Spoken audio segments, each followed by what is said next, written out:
Chilli powder అన్ని రకాల వంటలకు పచ్చళ్లకు సరైన chilli powder. No colour no chemicals.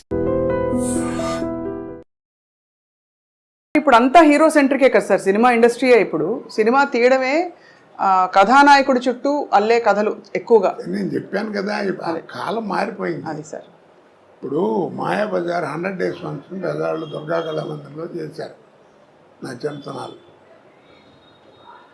ఇలా 3 అంకి తిరిగేస్తే అట్టా ఉంటుంది, అట్టా ఉంది స్టేజ్. ఇలా వచ్చి ఇలా వచ్చి ఇలా వచ్చింది.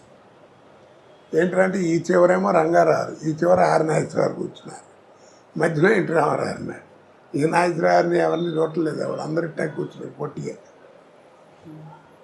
అప్పుడు మాట్లాడుతూ సిఎస్ఆర్ ఆంజనేయులు గారు మాట్లాడుతూ, మాయాబజార్ సినిమా అంటే హీరో ఘటోత్కచుడు రంగారావే, ఎవరెన్ని వేషాలు వేసినా వాళ్ళు అయితే ఆ సినిమా లేదు, గొప్పగా చేశాడు, అది ఇది అని చెప్పి చాలా పొగిడుతూ మాట్లాడేది. అయితే ఆర్టిఫిషియల్ టాలెంట్ అంటే తోటి నటుడిని మెచ్చుకోవడం. అప్పుడు రంగారావు తర్వాత మాట్లాడుతూ, ఏదో నన్ను పొగిడారు, సిఎస్ఆర్ మాత్రం తక్కువ, శకుని పాత్ర ఆయన చేస్తే తప్ప ఇంకెవడ వేసినా ఎక్కదు, అంత గొప్పగా చేశాడు అవన్నీ.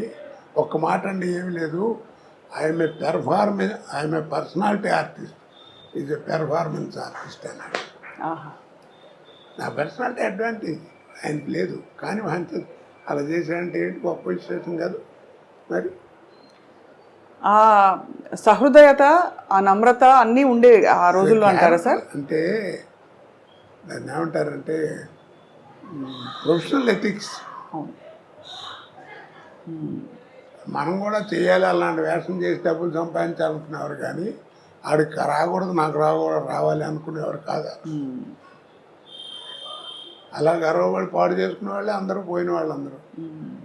రాజనాథ్ గారు, కాంతారావు, పద్మనాభం గారు, వీళ్ళంతా ఏమిటి క్యారెక్టర్స్ ఫెలోస్. ఏదో కొద్దిగా గొప్ప మనం కూడా కాస్త మంచిగా ఉన్నాం కాబట్టి భగవంతుడు ఈ పొజిషన్లో ఉంచాడు.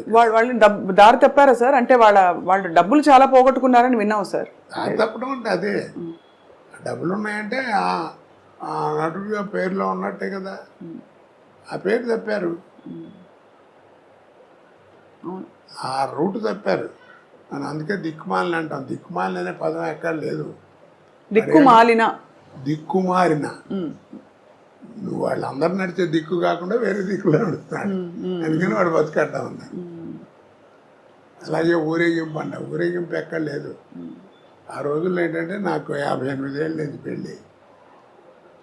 ఆ రోజుల్లో ఏంటంటే పల్లకీలో కూర్చోరు, ఊరంతా తిప్పేవారు, అంతే. సాక్ష్యం ఏముంది, అగ్ని. పాత సినిమాలు చూస్తే అగ్ని సాక్షిగా కట్టిన ఈ తాళ్ళు అని చూపిస్తాం, అందుకని సాక్ష్యం లేదు. పెళ్ళైన 2 నెలలు అయిన తర్వాత నా వెళ్ళం కాదంటే సాక్ష్యం. అందుకని ఆ పల్లకీలో కూర్చోబెట్టి ఊరంతా తిప్పేవారు. ఇది నా వెళ్ళం కాదు, లేదని మేము చూసాము, వీళ్ళు పెళ్ళైన తర్వాత ఊరేమి మా ఇంటి ముందు నుంచి వెళ్ళారని చెప్పడానికి ఒక సాక్ష్యం. ఊరికి ఎరిగింపు, ఊరేగింపు. ఓహో, ఎంత అద్భుతం సార్. ఊరికి ఎరిగింపు, ఊరేగింపు కాదు. ఇప్పుడు అది ఊరేగింపు అయి ట్యాక్సుల కోసం డబ్బులు ఖర్చు. అదే ఊరేగింపు, దాన్ని ఒక తిట్టుగా కూడా అనుకుంటారు. ఇప్పుడు దిక్కుమాలని కూడా అలాగే తిట్టు అనుకుంటారు. అలాగే ప్రతిదానికి భగవంతుడు ఇచ్చిన దాంట్లో ప్రతి వస్తువుకి ప్రతి మాటకి అర్థం ఉంది. ఇప్పుడు పొద్దున్నే లేచి నువ్వు నేను ఇంక్లూడింగ్ మీ మనందరం చేసే తప్పేమిటి చెప్పు, అద్దం ముందు నుంచి అందంగా ఉన్నాం అనుకోవడం. బడతలోడు వరెట్టి అనుకుంటుంటాడు.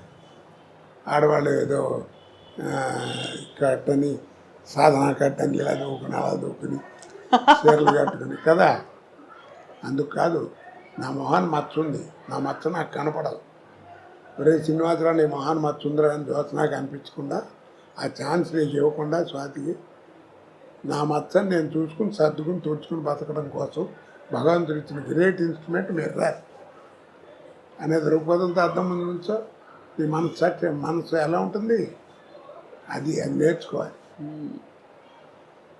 మీరు చాలా నిర్దిష్టమైన అభిప్రాయాలు కలిగి ఉండి సార్, ఎక్కడ అంటే కేవలం లౌక్యంతో మాత్రం కాకుండా మీరు నమ్మినది ఇదే కరెక్ట్ అని అంటూ కూడా ఇన్ని సంవత్సరాలు సినిమా ఇండస్ట్రీలో ఒక పరిశ్రమలో, అంటే అక్కడ మానవ సంబంధాలే ప్రధానమైన పరిశ్రమలో ఇప్పుడు నమ్మకం ఉందండి. మన జీవితం మన ఎదురుకుండా కనపడుతుంది. అది నేనేం బయటి విషయాలు చెప్పట్లేదే, నేను రామాయణం భారతం గురించి చెప్పట్లా.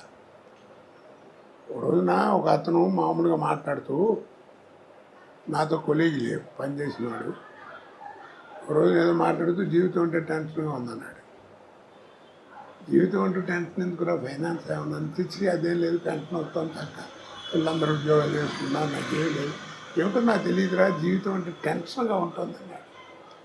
జీవితం అంటే ఇంకా టెన్షన్ ఎందుకురా, ఆ పదంలోనే అర్థం ఉంది కదా అన్నాను. అదేమిటి అన్నాడు, రాయి తెలుస్తుంది అన్న. రాశాడు జీవితం అని, చివరికి ఏముందన్న, 0 ఉందన్నాడు. అదేరా జీవితం, పిచ్చుకుంటాను. ప్రతి పదంలోనే అర్థం దాంట్లోనే ఉంటుంది కదా. 0 ఉంటుంది చివరికి, అంతే.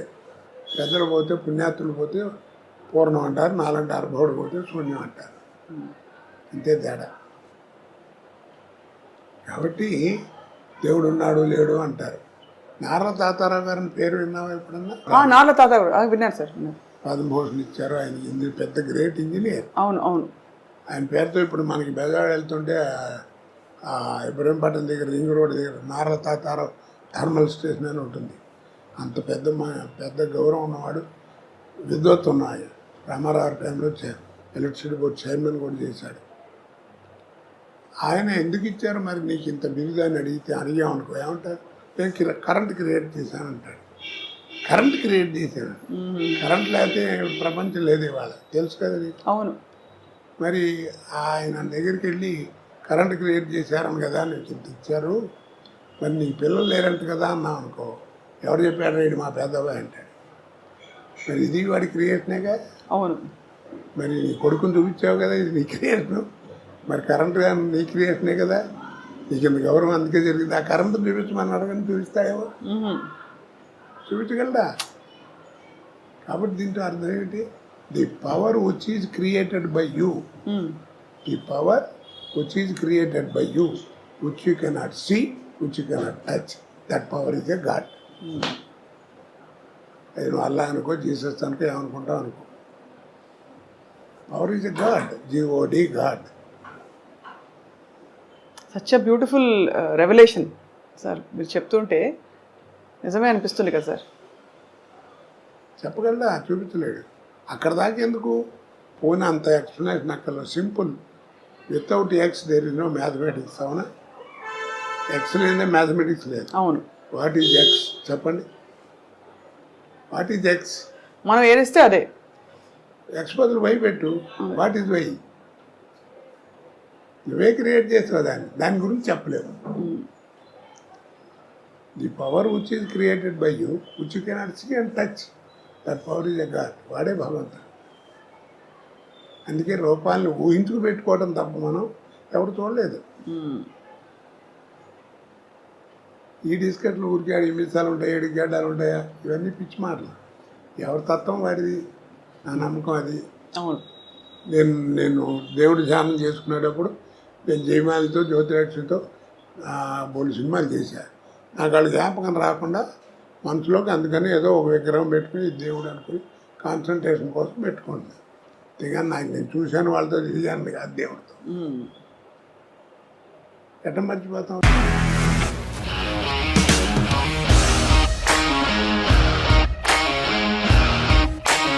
ఇండస్ట్రీలో కమిట్మెంట్ ఇష్యూస్ వస్తాయి, నీకు కూడా వచ్చినట్టు. మార్నింగ్ తీసుకెళ్ళానంటే కొట్టి పడేస్తారు.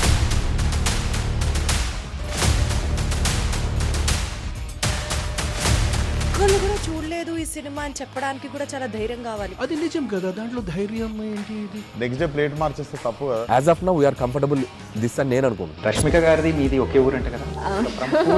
నీకు కోపం వచ్చిందంటే బాగా తిట్టేత్తరా? తిట్టేద్దామండి. నిజంగా గేమ్ ని ఎలా చేంజ్ చేయగలిగారు? ఏపీఎస్ఎఫ్సి వాళ్ళకి 6 నెలల్లో నేను 6 లక్షలు కట్టా. బిజినెస్ చేయాలనుకుంటే it is as difficult as riding a tiger.